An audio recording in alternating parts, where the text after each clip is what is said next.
आक्रोश में घर में घुसते ही काव्या को आंगन में काम करती हुई भाभी दिखाई पड़ी तो पूछा।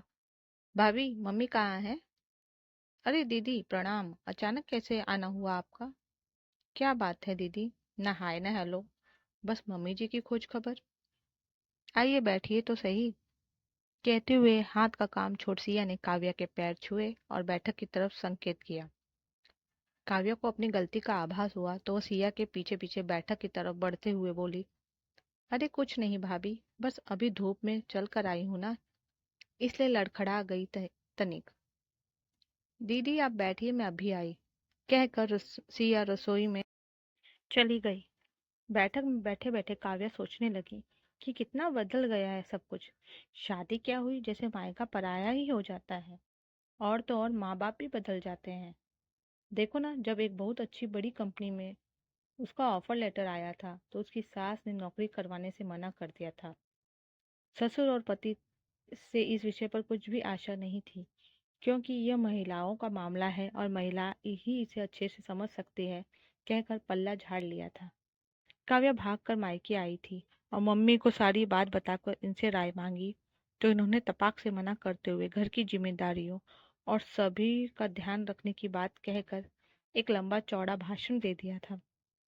लाचार होकर काव्या वापस ससुराल चली गई थी और धीरे धीरे नौकरी की बात भूल गई।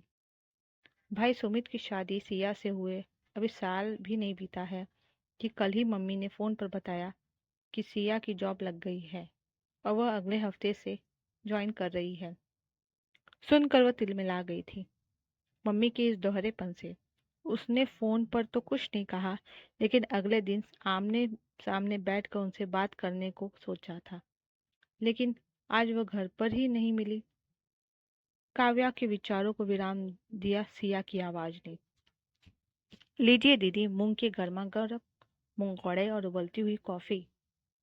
गर्मी ही गर्मी को मार सकती है ना, सिया ने आगे कहा। तब तक मैं मम्मी जी को फोन लगाती हूँ। वे पड़ोस में कौशल्या चाची की बहू से मिलने गई हैं। क्या हुआ कौशल्या चाची की बहू को? काव्या मुंगौड़े का एक टुकड़ा मुंह में रखकर कॉफी का मग उठाते हुए कहा। कुछ विशेष नहीं दीदी, वह वर्किंग वुमेन है ना, और मुझे अगले सोमवार से ज्वाइन करना है, तो उससे वह कौशल्या चाची से स्वयं और मेरे लिए कुछ टिप्स लेने गई हैं। मुस्कुराते हुए सिया ने बात समाप्त की और प्लेट से मुंगौड़े उठाकर फोन करते ने बाहर निकल आई। इधर सिया की बात सुनकर काव्या के कानों में जैसे आग को का गोला रख दिया हो। उसके मुंह से मुंगौड़े और कॉफी की गर्माहट बिल्कुल समाप्त हो गई। वाह रे मम्मी, मेरे समय दुनियादारी याद आ रही थी कि और बहू के समय दूसरों के से टिप्स ले जा रहे हैं। हद हो गई यार। तभी मम्मी ने अंदर आते हुए कहा। अरे काव्या, कल ही तो हमारी बात हुई थी ना, और आज अचानक यहाँ? क्या बात है बेटी? अगर आती नहीं तो आपके दो मुंहेपन की झलक न देख पाती। वाह मम्मी वाह, काव्या ने बड़े तीखे शब्दों में मुंह बनाकर मम्मी को उत्तर दिया। तो मम्मी ने कहा, ये क्या बात कर रही है तू काव्या? जो कुछ भी बोलना हो स्पष्ट बोल दे। बातों को पकौड़े बातों के पकौड़े न बना मेरे सामने। मम्मी, अभी आप कहाँ से आ रही हैं? तभी कॉफी के दो मग लेकर सिया अंदर आई और एक मम्मी जी को देकर दूसरे से खुद पीते हुए सामने के सोफे पर बैठ गई। मैं अभी कौशल्या से और उसकी बहू से कामकाजी महिलाओं और उनकी सास के लिए टिप्स लेने गई थी, और ले भी आई।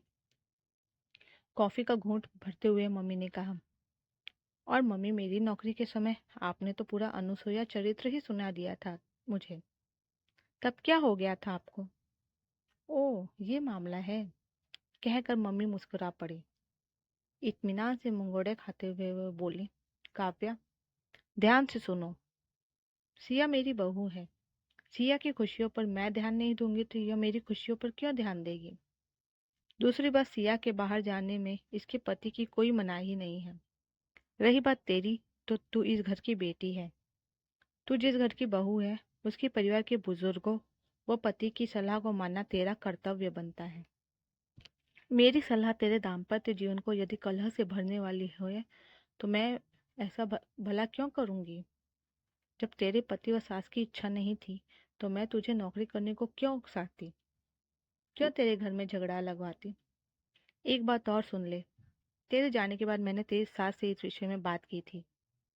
तब उन्होंने कहा था कि नौकरी के बजाय यदि काव्या अपने प्रशिक्षण, योग्यता और कुशलता को प्रयोग में लाने के लिए एक अच्छा ब्यूटी पार्लर खोलने की इच्छा व्यक्त करेगी, तो वे न केवल सहयोग करेंगी, बल्कि तेरी पहली ग्राहक भी बनेंगी। पर नौकरी करने की धुन में तूने तो यह करने के विषय में सोचा ही नहीं। मायका बेटी को खुश होते हुए देखना चाहता है और ससुराल बहू को। अभी भी बहुत दिन नहीं गुजरे हैं। जाकर सास से मिल और अपना ब्यूटी पार्लर खोलकर एक दो लड़कियों को जॉब भी दे। कॉफी खत्म करते काव्या उठी और मम्मी के गले लगते हुए कहा, मम्मी आपने मेरी आंखें खोल दी। मैं मैं अभी अपनी सास से मिलकर कुछ नया करती हूँ। जाओ बेटी, जब जागो तभी सवेरा होता है, मम्मी ने कहा।